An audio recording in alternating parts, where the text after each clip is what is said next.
Ya, assalamualaikum warahmatullahi wabarakatuh. Apa kabar kawan-kawan semua? Semoga selalu dalam keadaan yang sehat, semoga selalu dalam keadaan yang dilindungi dan dirahmati oleh Allah Subhanahu wa Ta'ala. Ya kawan-kawan, kembali lagi bersama kita di channel Islam Itu Indah yang tentunya akan selalu membawakan kabar-kabar menarik, kisah-kisah inspiratif seputar perkembangan Islam di seluruh dunia. Dan ya kawan-kawan, hari ini kita akan berbagi kisah ya tentang seseorang yang mengaku bahwa dia ini mengenal agama Islam melalui para pendeta dan uskup ya. Yang mana di awalnya dia ini adalah seorang Katolik ya, namun pada akhirnya dia memilih agama Islam setelah dia membaca buku dari para uskup. Nah, seperti apa kisahnya? Simak video ini sampai selesai kawan-kawan, jangan kemana-mana karena ini dia.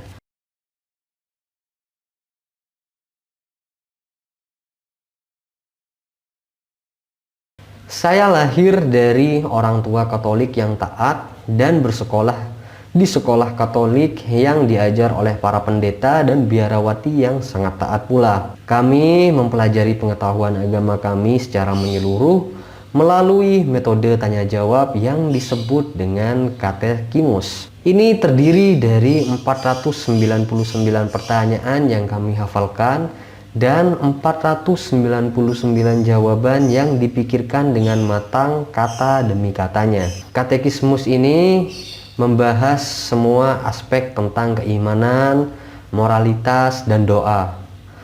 Kami menghadiri misa setiap hari Minggu dan pada 7 hari libur khusus tahunan lainnya. Setiap hari di rumah kami berdoa rosario ya. Renungan tentang 15 peristiwa terpenting dalam hidup Yesus dan ibunya yaitu Maria. Kami sangat mencintai orang tua kami, guru kami, dan agama kami. Kami memiliki masa kecil yang sangat bahagia. Ketika saya masih remaja, ada pertemuan semua uskup Katolik di dunia ya, dan sekitar 2.500 diantaranya dilakukan di Roma. Nah, usai pertemuan mereka ini menerbitkan sebuah buku yang antara lain mengatakan gereja menghormati juga umat Islam.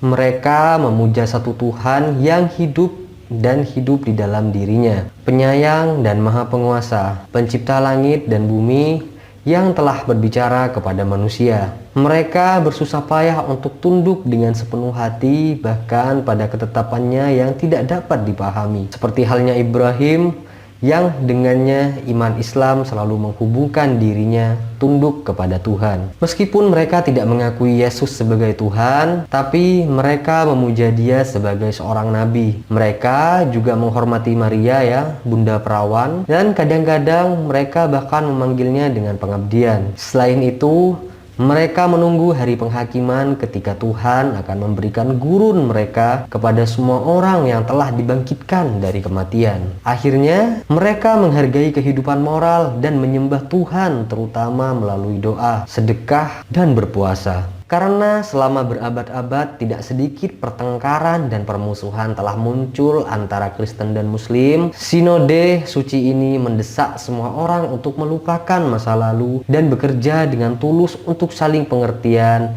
dan untuk melestarikan serta untuk bersama-sama memajukan demi kepentingan seluruh umat manusia, keadilan sosial dan kesejahteraan moral, serta perdamaian dan kebebasan. Setelah saya membaca apa yang ditulis oleh para uskup, saya memutuskan untuk belajar lebih banyak lagi tentang Islam dan tentang Muslim. Saya pergi ke sebuah masjid di ibu kota provinsi kami. Imam mengirimi saya salinan Al-Quran, yang dimana Al-Quran tersebut adalah Al-Quran terjemahan Yusuf Ali dan sebuah buku kecil berjudul Primer of Islam. Saya menyukai buku kecil ini, kesederhanaannya dan pesannya. Ketika Anda berserah kepada Tuhan, Anda akan menemukan sebuah kedamaian.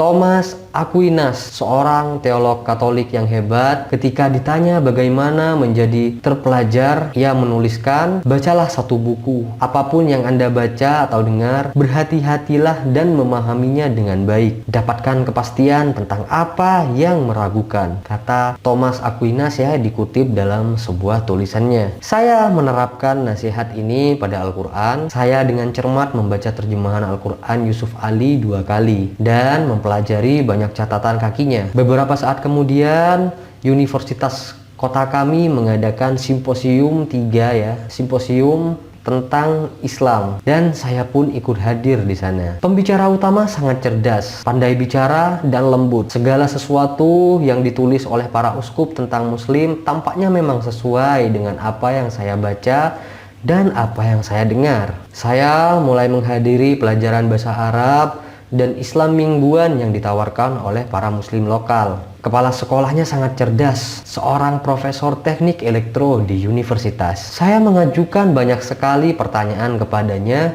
dan dia menjawab semuanya dengan wawasan, dengan kesabaran, dan dengan kejelasan yang luar biasa. Di bawah instruksi, saya segera tahu 5 rukun Islam dan bagaimana melafalkan beberapa singkat bab dari Al-Quran. Dan dalam beberapa bulan, saya menghadiri sholat Jumat pertama saya. Ramadan tiba, dan saya menikmati puasa dan menghadiri sholat tarawih. Ketika saya melihat bulan sabit yang indah dan planet bersinar di langit pada bulan Idul Fitri, hati saya melonjak dengan sukacita. Dan saya bersyukur kepada Tuhan atas bantuan seperti yang telah Dia berikan kepada saya. Meskipun terkejut dengan pertaubatan saya ke Islam, tidak ada keluarga Katolik saya yang menentang pendapat yang dipublikasikan dari para uskup Katolik dunia. Mereka mendoakan saya dalam iman baru saya ini. Namun, terjadi perpisahan dalam aktivitas keluarga. Saya tidak lagi berdoa bersama mereka di rumah ataupun di gereja. Dan mereka tidak pernah mempertimbangkan untuk berdoa bersama saya atau juga tidak pernah sama sekali mengunjungi masjid. Dan ya, itulah kisahnya kawan-kawan.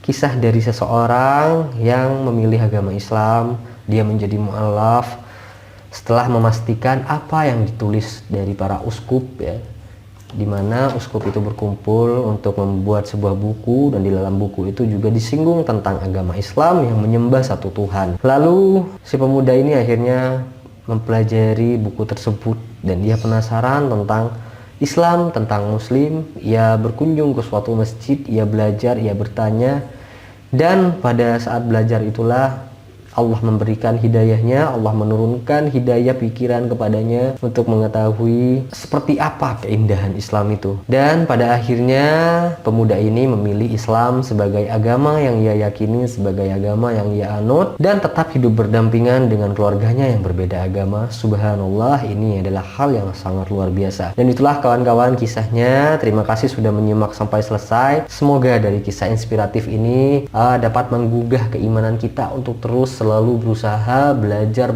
lagi tentang Islam, dan semoga selalu istiqomah di jalan Allah Subhanahu wa taala.